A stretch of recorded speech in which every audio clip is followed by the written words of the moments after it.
acá en la UNAM, en las ciencias sociales, es algo nuevo. Tipo de investigación que se realiza, en el tipo de sujeto con el que se trabaja. El antes y después es más transparencia, tal, ¿no? Y entonces es totalmente otra cosa, ¿no? Rosalba, Rubí, Anita, Maximiliano.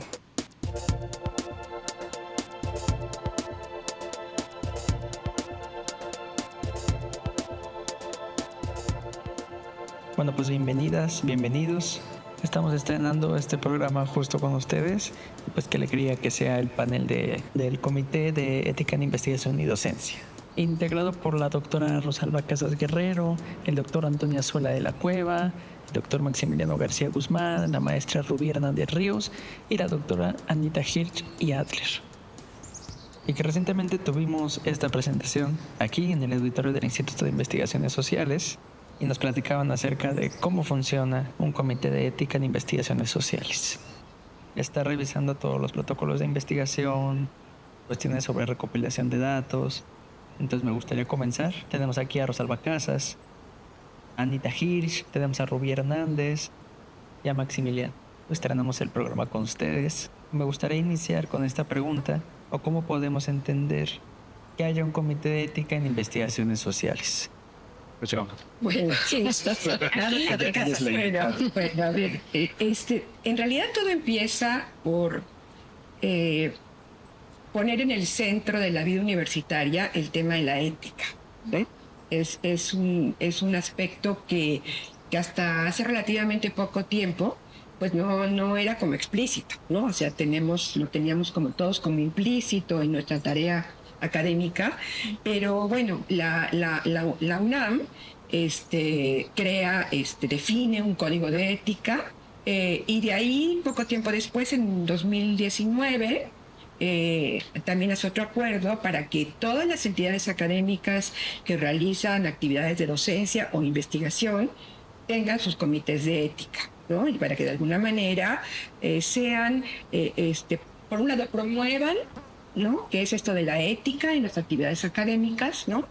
Y por otro lado, pues estemos pues vigilantes o asesorando a los académicos, ¿no?, sobre estos asuntos, ¿no? Tal vez habría que mencionar que en el instituto se adelantó un poquito al acuerdo de creación de los comités de ética. Y antes del Comité de Ética en Investigación y Docencia, propiamente, que se crea en 2020, existió una comisión de ética, también ética en investigación, ¿no? Y que de alguna manera abrió como un poco la puerta, ¿no?, a la discusión de aspectos que muchas veces tienen que ver pues con el comportamiento de los académicos, ¿no? Pero realmente lo que nos interesa a nosotros es ver como la conducta de los académicos en relación con sus actividades académicas, ¿no? Porque también la ética se puede extender pues a toda la comunidad, ¿no?, y a todo lo que tiene que ver con actividades administrativas, por ejemplo, ¿no? O sea, debe estar presente en todo. Y el Código de Ética de la UNAM tal vez lo plantea para todos los ámbitos, ¿no?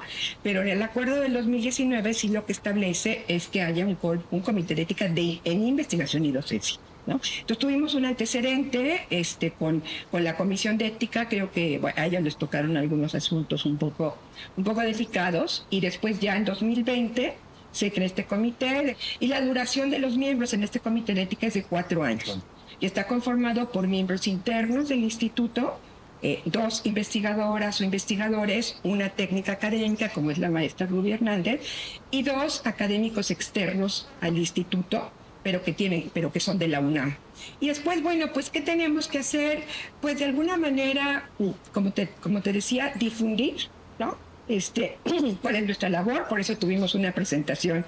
Y por otro lado, pues desarrollar alguna serie de criterios en base al Código de Ética de la UNAM, específicos para la manera adecuada en que los investigadores llevamos a cabo la investigación o impartimos la docencia, ¿no? Y ahí pues sí, digamos, a nivel internacional hay muchísimo escrito sobre esto, ¿no? Acá en la UNAM, en las ciencias sociales es algo nuevo, pero en las ciencias médicas y biomédicas es algo que existe desde hace mucho tiempo, ¿no? Es decir, cualquier protocolo de investigación que se va a realizar con seres vivos, sea humanos o animales, tiene que pasar por un aval que les dan los comités de ética en la investigación, ¿no? Entonces nosotros estamos empezando a enfrentarnos a esto, ¿no? Es un mundo nuevo, tanto para nosotros como para los investigadoras e investigadores mismos. Y bueno, es muy importante porque una buena parte de nosotros hacemos trabajo de investigación directamente con distintos sujetos sociales. Entonces tenemos que tener una serie de precauciones, ¿no? De cuidados en nuestra relación con estos sujetos que son parte de nuestras investigaciones. Y tenemos también que tener un comportamiento cuidadoso con la información y el conocimiento que de alguna manera nos dan estos sujetos de investigación y cómo lo plasmamos en nuestras investigaciones, ¿no? Pero yo quisiera dejar aquí mi participación y darles oportunidad a mis colegas de abundar sobre esto mismo, ¿sí? Y creo que daría pie a contarnos, ¿no? ¿Qué casos se pueden analizar aquí? Sobre cuál sería el proceso. Nos llega un tipo de caso con un estilo particular, se procesa de tal manera, se dictamina de tal manera, o como decíamos en la presentación, se arroja una recomendación. ¿Cómo funcionan y qué tipo de casos son los que llegan? Bueno, yo creo que nos han llegado muchos casos de conductas no éticas, por ejemplo, ¿no? Casos de plagio y autoplagio. Hay problemas también inclusive de relación entre las personas, sí nos tocaron también de estos. Yo creo que habría que decir que la UNAM es muy diversa y tenemos muchos comités en varias de las partes de la UNAM.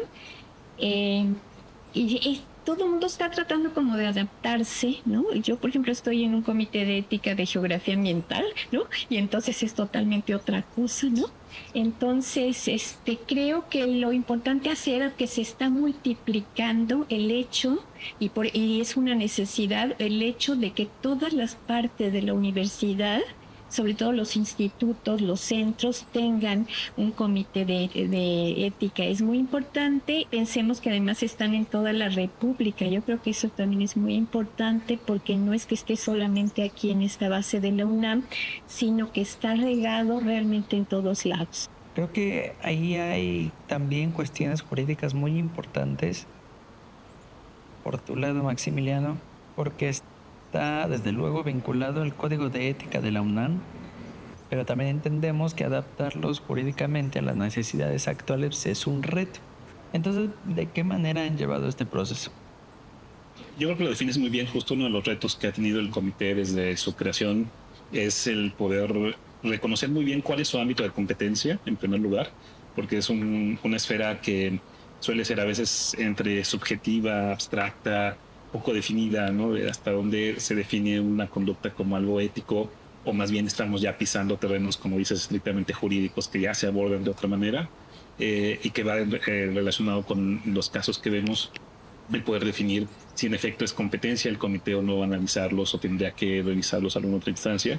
Y ha sido un proceso de aprendizaje muy interesante porque por lo general este comité, y quiero suponer que otros, trabaja de manera muy casuística, es decir, a partir de la situación que se presenta es como realizamos algunas valoraciones, desde luego apoyados en la normatividad que existe, principalmente el código con todos los principios que establece, nuestra guía de funcionamiento, que es súper importante porque es la que define justamente hasta dónde podemos llegar, cómo realizamos el procedimiento, en el caso de las controversias, cómo es que trabajamos con las partes.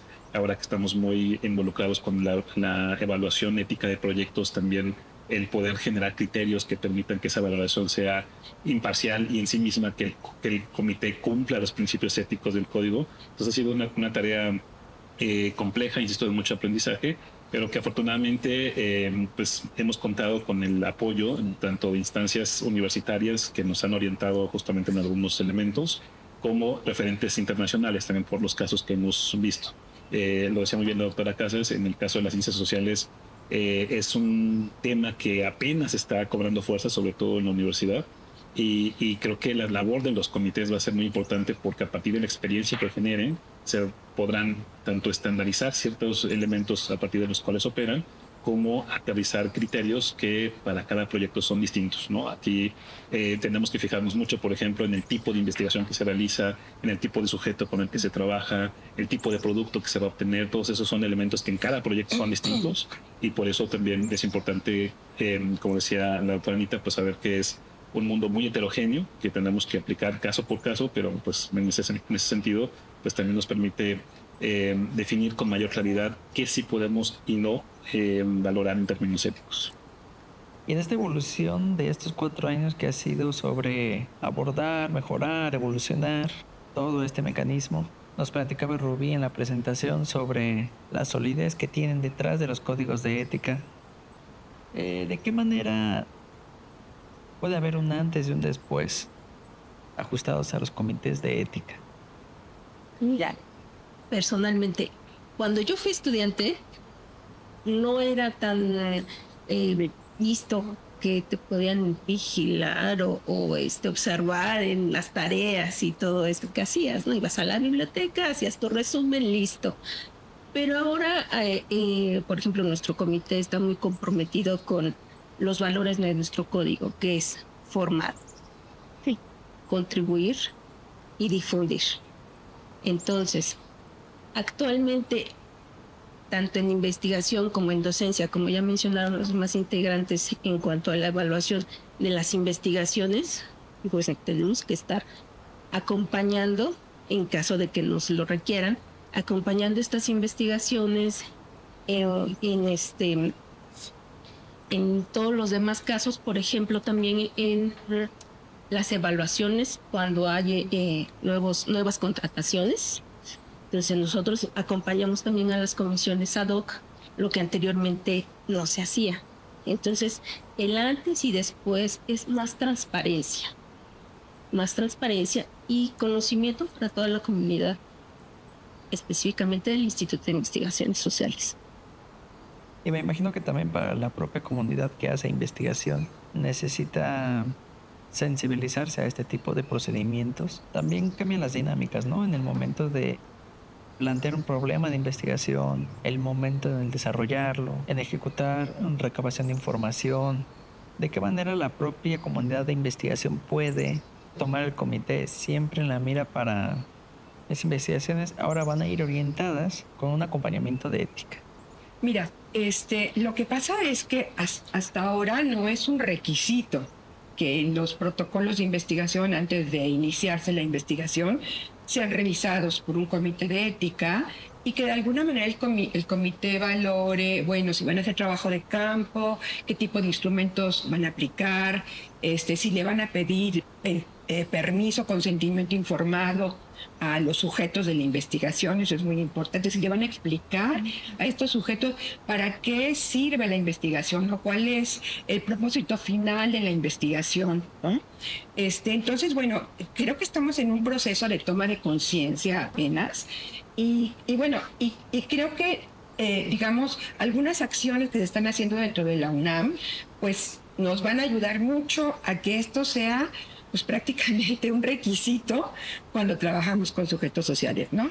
El otro día justamente alguien nos comentaba en la reunión que tuvimos la semana pasada que ya la DEGAPA para los proyectos PAPIT está pidiendo el aval del comité de ética de la entidad respectiva, ¿no? Entonces esto es que generalmente en las ciencias sociales no requerimos de ese aval para hacer nuestra investigación. La podemos hacer. Muchas veces la piden, como fue un caso que tuvimos hace poco, para publicar, ¿no? Para publicar los resultados de una investigación en una revista internacional. Le piden a una investigadora, a ver, pero ¿dónde está el aval del comité de ética para su proyecto de investigación? Y bueno, pues no lo tenía porque pues no sabía que tenía que tener, ¿no? Entonces creo que estamos en un proceso que pues es lento, ¿no? En las ciencias sociales, en las humanidades, más que en las ciencias biomédicas, que ya te digo, ya es parte, es una como rutina, ¿no? Que hay que hacer eso y no se puede empezar una investigación si no se tiene el aval del comité de ética. Entonces estamos en un proceso y yo veo que la UNAM, o sea, que la política universitaria está como acompañando en diferentes ámbitos que esto se haga realidad, ¿no? Y bueno, el gran reto que tenemos quienes formamos parte del comité de ética es tener los criterios adecuados para valorar o evaluar los protocolos de investigación, no tanto en su definición académica, ¿no? Que eso no nos corresponde a nosotros, sino en cuanto a que hacen explícito cómo van a entrevistar a la gente, cuál va a ser el manejo de la información, ¿no? Cómo vamos a publicar, cómo le vamos a mantener la confidencialidad de los informantes, ¿no? Que eso es súper importante, porque hay informantes, hay sujetos de investigación que pues son movimientos sociales o son sectores pues delicados, muy vulnerables, ¿no? Que pueden verse perjudicados si difundimos información de manera descuidada, ¿no? Entonces, bueno, ahí está cómo visualizar todo eso cuando se está planteando un protocolo de investigación, ¿no? Y cómo ir concientizando, ¿no? A los investigadores poco a poco que todos sus proyectos de investigación tendrían que pasar por acá. Hasta ahora pasan los que tienen financiamientos y sobre todo financiamientos internacionales, porque desde el mundo internacional esto existe desde hace mucho, ¿no? En las ciencias en general y en las sociales también, ¿no? Ahora ya la misma universidad empieza a ponerlo como requisito para que se presente un protocolo de investigación para ser financiado por el PAPI, ¿no? Es algo que va a ir evolucionando lentamente, ¿no? Que vamos a ir teniendo cada vez más claro hasta dónde llega nuestra función, ¿no? Y que también yo creo que los investigadores mismos vamos a hacer de esto parte de nuestros procesos de investigación, ¿no? Hablando de la investigación, pero a lo mejor podríamos hablar de la docencia también. Y ya pensando más hacia la conclusión y hacia futuro, ¿de qué manera el comité está planteando su trabajo para los siguientes años? Y ahora que han habido también tantos cambios estructurales, gubernamentales, pero que también han habido muchos cambios internos en la UNAM, ¿cuáles son esos siguientes esfuerzos que podemos visualizar del comité? Pues hay de todo, desde promover y concientizar a los investigadores, no solo a los investigadores, sino a los estudiantes, a toda la comunidad, a los estudiantes de posgrado de todo, que vienen para acá, de todo. y pues darnos a conocer, o sea, y enriquecer el sitio con más documentación. Hay infinidad de estudios que nos podrían ayudar o también lo pueden usar como antecedente, digo. Yo creo que el principio de integridad académica es donde tenemos un mayor reto. Entonces, creo que desde ahí podemos empezar a difundir un poco más el quehacer del comité. Yo creo que a partir de la reunión que se tuvo con la comunidad del instituto, pudimos detectar algunos elementos que van a ser importantes. Era un poco en la misma lógica que decía la maestra Rubí. Me parece que el comité tiene que adoptar, y lo está haciendo, una actitud más proactiva, de no esperar a que algún asunto nos explote, por usar ese término, sino empezar a abordar áreas que a lo mejor ni siquiera nosotros hayamos detectado, como puede ser el tema de las transmisiones en línea, ¿no? Que también tiene implicaciones éticas por el uso de datos, de imagen, que es un tema que tendremos que explorar en su momento. Esta idea de que justamente los proyectos cada vez van a requerir valoraciones éticas ya por obligación y no solo por una cuestión, digamos, de interés particular. La forma en la que el tema se difunde de manera mucho más abierta, lo que también es importante. Y sobre todo esta parte de la internacionalización creo que es algo que también va a estar presente por los propios requerimientos que se nos han presentado, ¿no? Comentábamos en su momento en ese plano internacional, que yo creo que a la comunidad beneficia en general, ¿no? O sea, finalmente los institutos no trabajan de manera aislada, los currículos tienen proyección internacional, y entre más los acompañemos en ese esfuerzo, me parece que el comité va a ser también muy útil para la actividad cotidiana del instituto. Y que desde luego va a ser referente para otros ejercicios, ¿no? Para otros comités que quieran iniciar, pues tomar también las bases que se han hecho de aquí o colaboraciones con ustedes. Pero bueno, finalmente les agradezco mucho, Rosalba, Rubí, Anita, Maximiliano, por el enorme esfuerzo, pero también por su tiempo aquí explicándonos cómo funciona el comité. Pero bueno, les agradezco mucho. Gracias. Al contrario, muchas gracias.